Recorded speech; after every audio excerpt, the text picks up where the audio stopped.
Welcome to The Last Talk Show. Tonight, an exclusive interview with the Gimp from Pulp Fiction, and also Phil Lamarr, who plays Marvin. All the way from the island of Nantucket, Massachusetts, it's The Last Talk Show! The Last Talk Show!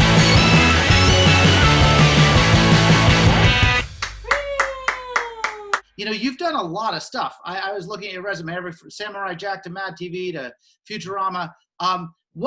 Just to start with, what was your first gig and what was your weirdest gig? In junior year of high school, I got a job on the Mr. T cartoon.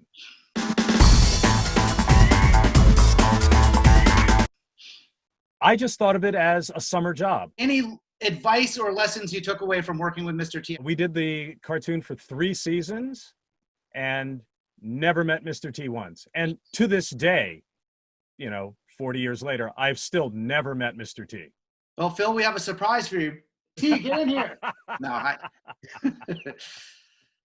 So let's talk about Pulp Fiction. How did Pulp Fiction find you or you find it? The short answer is I met Quentin Tarantino at the Groundlings Theater.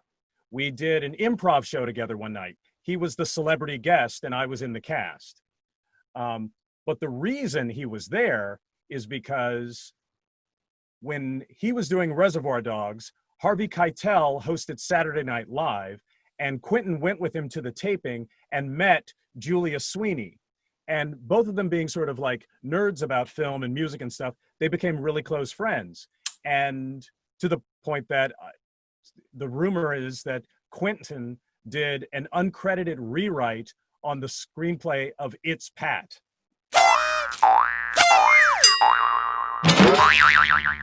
He saved it. So Julia invited Quentin to come do an improv show with us. And I met him. And when he was casting the movie, he asked the casting director, he's like, hey, there's this black guy at the Groundlings. Why don't you bring him in? He might be good for Marvin. Although the funny thing is, the casting director actually had cast me in an episode of LA Law. And she had said to Quentin, actually, there's a great young actor named Phil Lamarr who I think you'd like for this. Like, yeah, I'm sure he's good. But this guy at the Groundlings, go find him. What was it like doing improv with Quentin? Was he good, bad, weird? What? He was really good.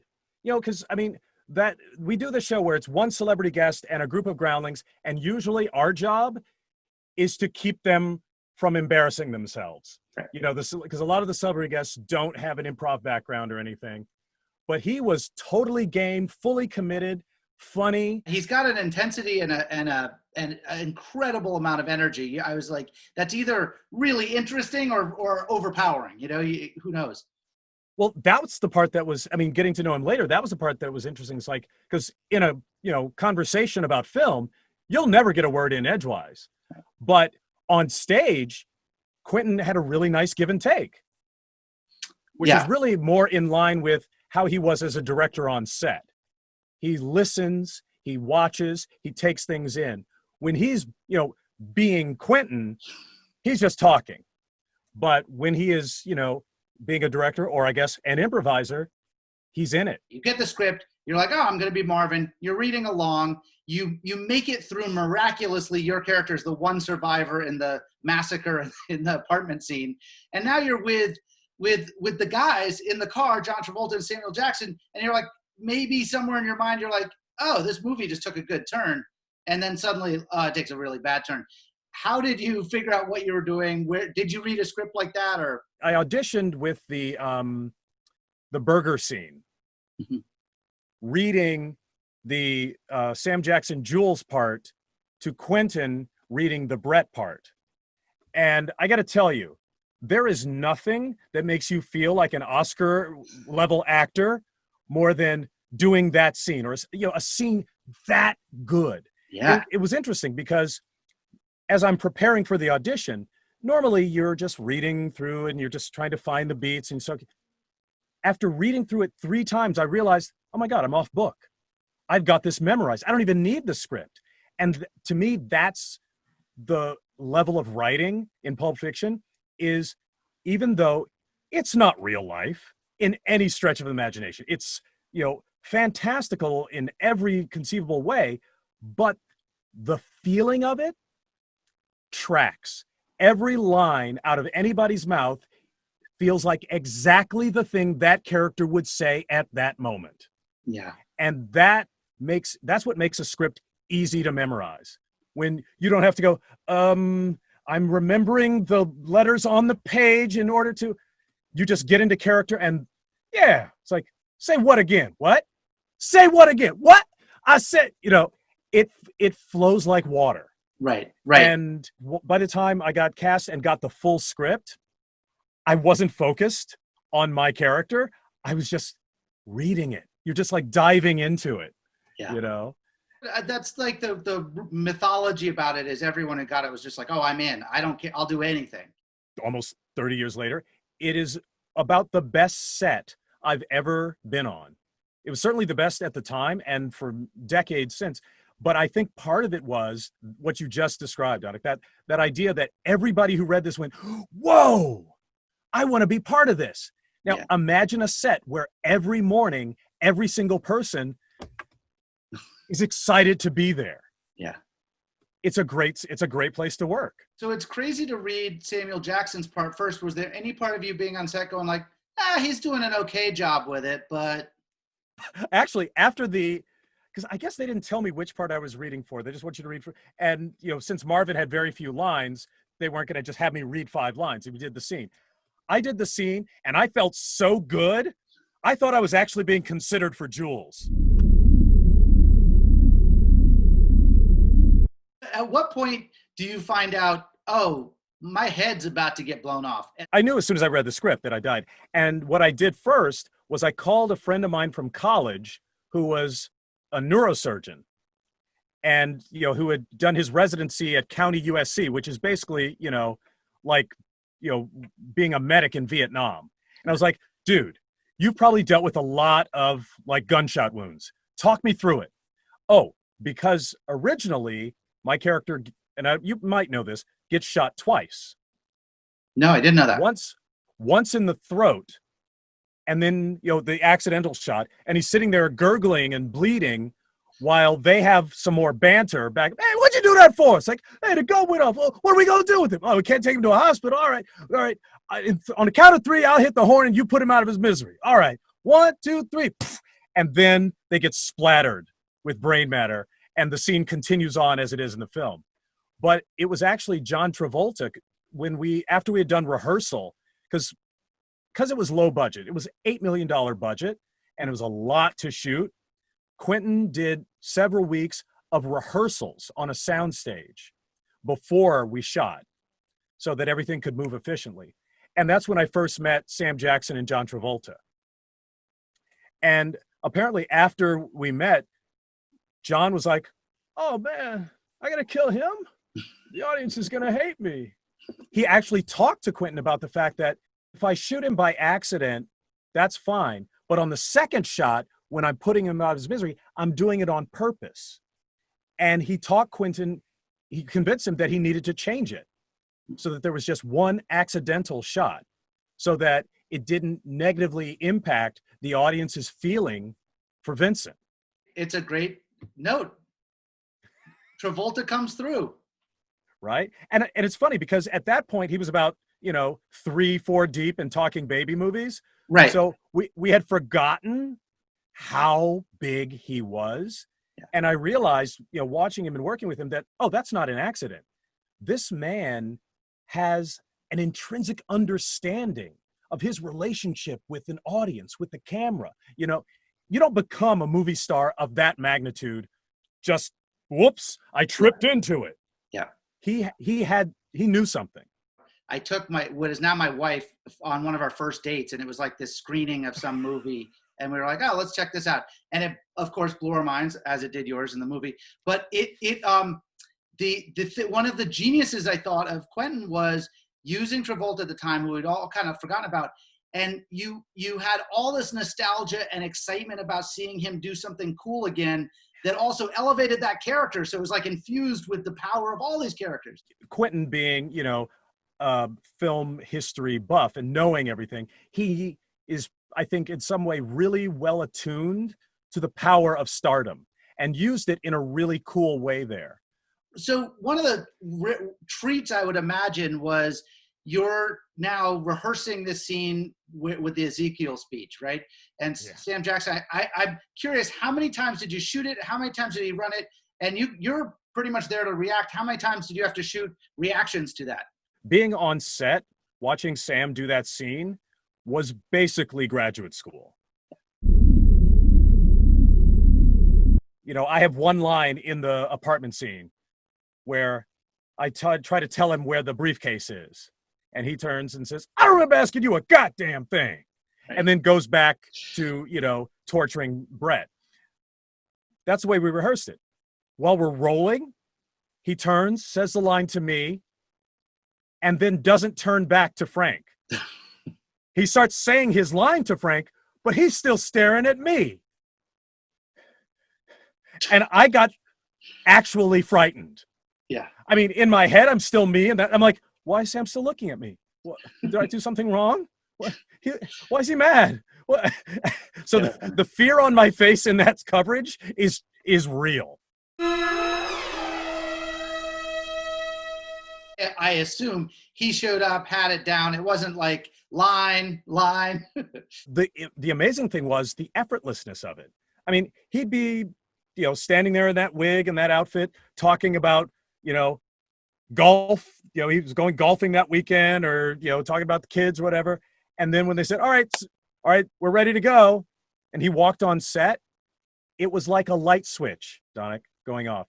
The guy you were talking to a second ago was gone. And you were looking into the eyes of a completely different human being, a very scary human being. Yeah. I have one short Quentin story. It's the only interaction I've ever had with him. Was I was working at Letterman as the head writer, and I was in with Dave pitching something, and Mira Sorvino had just been on the show the night before, and she was dating Quentin. And I was sitting there with my jokes, trying to get Dave to approve his stuff, which was not a cakewalk always. And it was always like, you know, hey, what about this? What about this? And the phone rings, and his assistant comes in and says, Dave, Quentin Tarantino wants to talk to you. Do you want to take it now or call back? He's like, I'll take it now. Donick, hold on a second. And he put it on speakerphone, and Quentin is screaming his head off at Dave. He's like, you were hitting on my girlfriend. You were yelling and yelling. I saw you looking at her. And he was like, in my neighborhood where I grew up, we come over there. I should come over there with a bat and take care of business. And Dave is like, I think Quentin's threatening to beat me up. And he's like, Quentin, I'm sorry about that. All right, we'll talk to you later. And got out of it. And then we went back to pitching jokes and going on with the show. But I assume, you know, I don't know Quentin at all, but he's an intense guy. There's an intensity when he feels something, he does that. Any intense Quentin stories? On set, we didn't get that Quentin. We got, you know, captain of the ship, you know, but also what I was amazing about that was he treated everybody, you know, with respect, whether it was a PA or the DP, you know, and I think that contributed also to that great environment because, you know, you couldn't be crappy to somebody on set because they might be having a 20-minute conversation at lunch with Quentin tomorrow. Right. So you do it at your own peril. Now, I do remember going out with him to see Julia Sweeney perform at the Uncabaret one time. And before the show, we were sitting around all having dinner, and somebody came up to the table and said, oh, Mr. Tarantino, I just want to say I'm a huge fan. And I'm sure this person was expecting to just, you know, say thank you and be you know, shuttled away. Quentin kept this guy at the table for like 20 minutes, talking to him about, you know, whatever was on his mind, talking about movies or like, and I'm sure this guy's like, my entree is getting cold.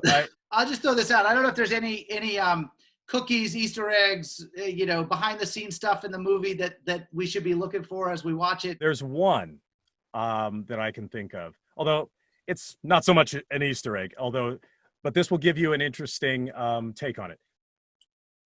I appear in 2 scenes. Marvin appears in 4. Ah. They they built a dummy for the dead version of me, and he has just as much screen time.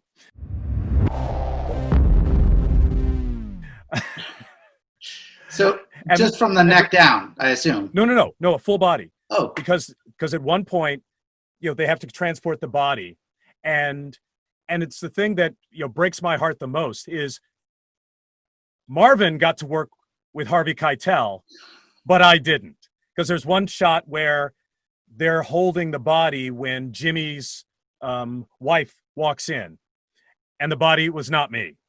But the really weird thing about it was they shot all those scenes, Jimmy and the coffee and the cleaning up and everything with the wolf, weeks before I shot the apartment sequence. And so when I show up on set the first day, I've never met anybody, but everybody's looking at me. Like when you have a name tag and you forget it is on, but everyone's looking at me like they know me. I don't know you. And later, one of the prop guys told me, he's like, "Oh yeah, dude, I just to tell you, it's just really weird to see you walking around because we've been looking at your dead body for 2 weeks." It's very strange. Where is that body now? Do you have any idea? I know that there was a second mold made that's just a bust that was used in the back of the car for a shot that was never intended to be used in the movie. It was shot, but Quentin shot it to be cut out for the ratings board.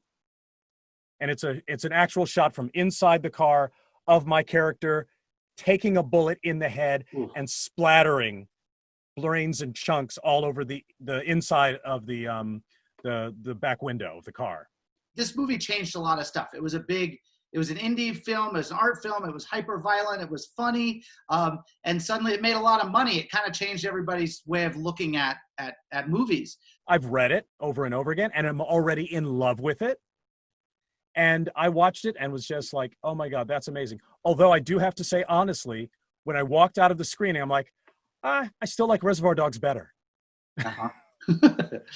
But it's funny to have people, who are not our age watch that movie because they can love it and they can be blown away by it, but they'll never really understand the impact of it.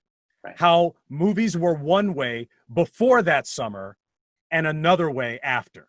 Yeah. I distinctly remember being on set one day and joking with folks like, well, I mean, I guess they could try to sell it as like a big summer blockbuster. Bruce Willis, Uma Thurman, John Travolta in Pulp Fiction, right up until the heroin overdose and the anal rape. Right. And I was joking like, that's going to make $100 million. And then, sure enough, I still have it to this day. I saved it in a box. The issue of Variety when Pulp Fiction clocked $100 million in the box office. There was a big middle of the thing said $100 million. I kept that to remind myself, you should never run a studio. And then every movie for about 3 years had an anal rape scene and and heroin overdose. Spielberg was doing them, everybody. But isn't it funny? Like remembering that, late 90s era when everybody was trying to be Tarantino-esque. There's the scene where Quentin uses the N-word quite a bit. And, there's times change, things happen. I'm wondering, does that now feel like it should have a Gone with the Wind warning on it? It was actually semi-controversial at the time, but just in a more marginal way. Like Spike Lee had problems with it. Yeah. It's like, because Spike in the 90s was saying what people are saying now, that no white person should ever utter that word under any circumstances, even if it's fiction and even if it's supposed to underline the fact that this guy's a schmuck. Right. Which is the case here. Yeah. And at the time, I mean, I looked at it probably the same way that Sam Jackson looked at it. It's like, that's this character. It is not tied into the theme of the movie. And even though he is saying the N-word, he is not calling him the N-word. He is not disrespecting him in any way, shape, or form. And there is no racial animus attached to it. I read it as, because, you know, most of us know one white guy like that, Right. who played on the, you know, rec league basketball team and thought he had a pass. Right. You know? Yeah. And it's like, well, as long as he doesn't cross the line, we're not going to kick his ass, but we're not going to invite him anywhere either. I believe that it doesn't need to be put away, because there will come a time when we have dug into this long enough and people have a great enough understanding of it that it can then be looked at in context and, you know, for nuance sake, as opposed to, all I'm looking at is that word. It's like, well, look at the scene. Look at what's being, you know, accomplished. What is the character doing? Who is the character?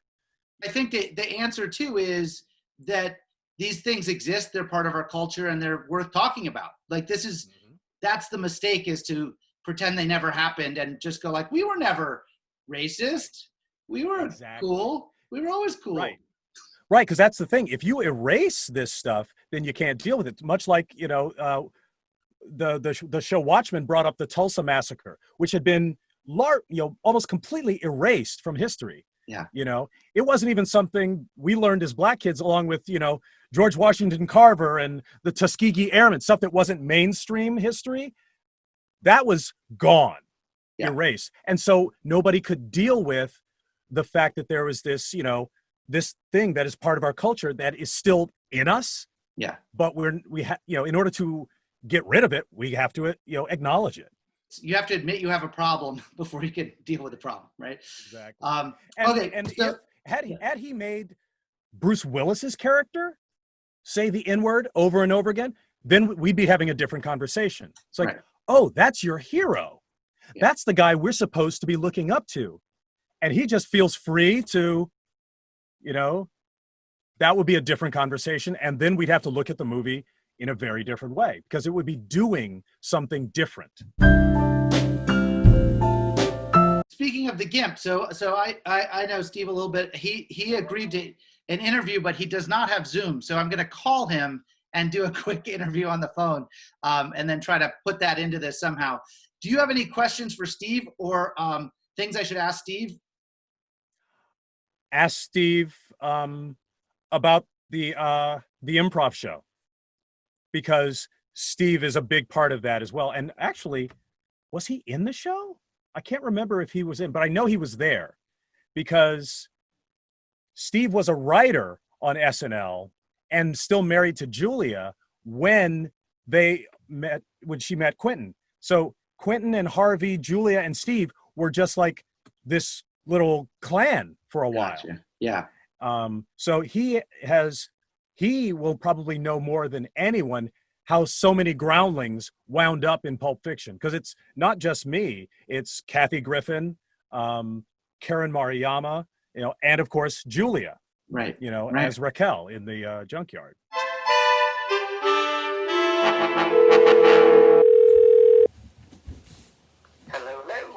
Hello, Steve.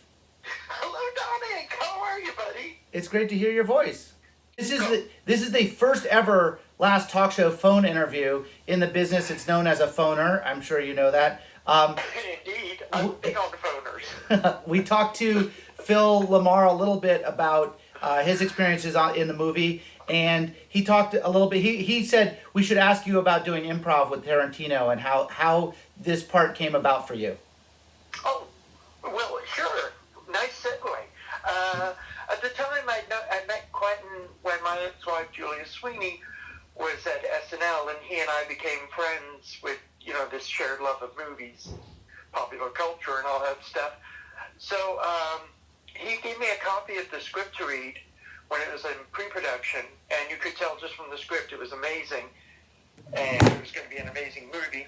And I said as much to him, and he said, well, why don't you come down and read for the Gimp? Reading for the Gimp, what does that entail? Indeed. It was in a little horrible, shabby production office, like they all are, and it was Quentin and I performing basically like a master-slave improv in front of Lawrence Bender and the casting director, who sadly her name escapes me at the moment, but we just did like a weird little scene, and I just you know, did a lot of the same kind of weird physical silly stuff I do in the movie. I sort of improvised then and there, and I think that's kind of what got me the part. All right, so you're known as a Nept Guard from Austin Powers 2 and the Gimp in Pulp Fiction. Which role has brought you more accolades and or attention? It has to be the Gimp, even though the Gimp could be anyone under that mask. He ended up doing a few fan conventions, and it's really fun, and you get to sign all kinds of weird stuff. I've signed a fair amount of bondage gear over the course of those, so that's about as weird as it got. What was really weird, when the movie opened in October of '94, that weekend, I was down visiting my parents down in San Juan Capistrano. I lived in LA at the time, and I was gone for like 3 days, and when I got home, I'm mentioning answering machines again, but on my answering machine, there was like 30 messages. 27 of them, at least, were all just guys. This is the Monday after the movie opened.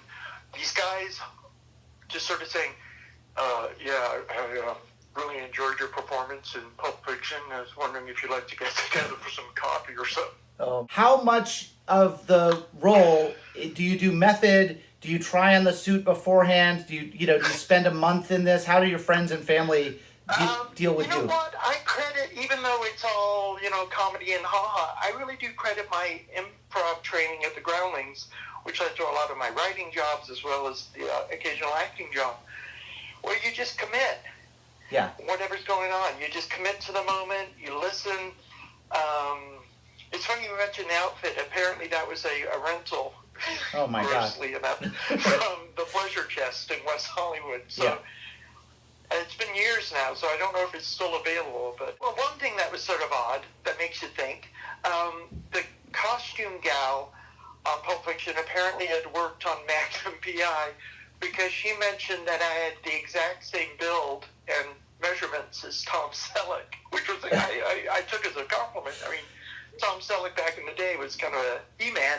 How many days of shooting were you on set, and how easy was it to play that role? I imagine you can't see much. You're kind of... Oh, yeah. There's no peripheral vision. It was 3 days total, and it was super hot because not only did I have the leather bondage outfit on from head to toe, Quentin wanted the Gimp to have a bit of a pot belly.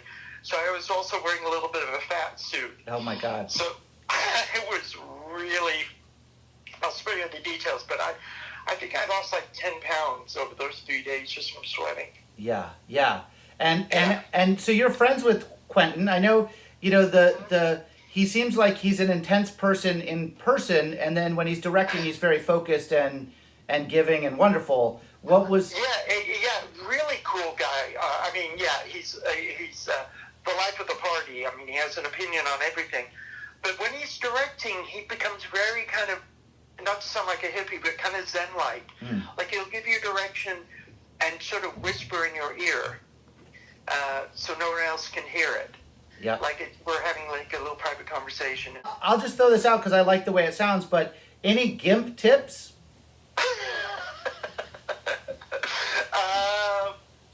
Make sure that when you're hooked up to the ceiling with a leash, that there's enough give that when you're punched, it doesn't break your neck. So you did all the stunt work as well? I did, in fact. And the very last shot I'm in, I'm hanging from the ceiling, presumably dead. But if you'll notice, either the Gimp's soul has moved on, or he's not wearing his fat suit anymore because it was so hot. I asked when I was just hanging if I could not wear the fat suit. He said, something for us to look out for when we watch the movie. A little trivia for you. This series is brought to us by Musack, which is a charity we do that raises money for kids' instruments, supports kids' music programs across the country.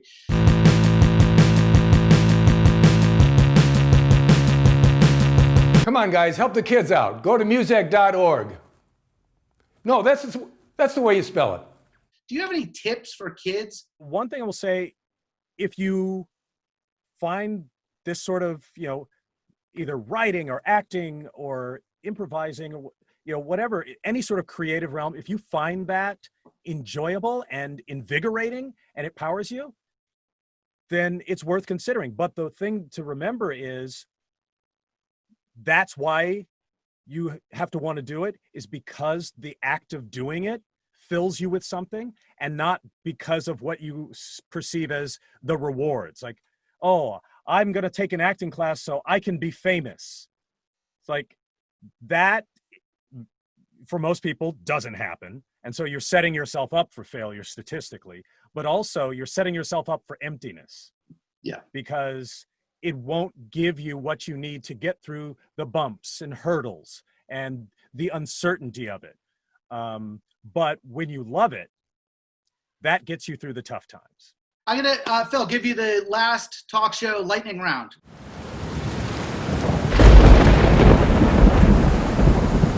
Phil, what is the last movie you saw? In a theater? It was actually Once Upon a Time in Hollywood. I took my son to see it. It was the first time I took him to an R-rated movie. Have you watched Pulp Fiction with your son? No. Generally speaking, my kids don't like to watch my stuff. Yeah. It's a disturbing part to see your dad play, I guess. Yeah, and I don't think anybody really wants to have that. I mean, yeah. And it'd be weirder if you were like, guys, you got to come see this. You got to come see this. Yeah. Yeah. Okay. Sorry. That was not much of a lightning round. Let me move on to lightning round question number 2. The last joke you got in a script that you were excited was your line. That's a really tough question because now I do mostly voiceover and we don't memorize anything. Right. Last thing that made your head explode. The first debate. And the last thing that made you optimistic. The Dodgers winning the World Series. Yeah, that was pretty fun. Because California over Florida the week before an election, that to me is a good omen. That's a great way to look at it. Phil, thank you so much for joining us via Zoom. I'll give you the last word. Well, for those of you who haven't seen the scene, this won't make any sense. But for those, haven't seen the movie, but the last word is what? Enjoy Pulp Fiction, everybody. Thank you, Phil. Thank you.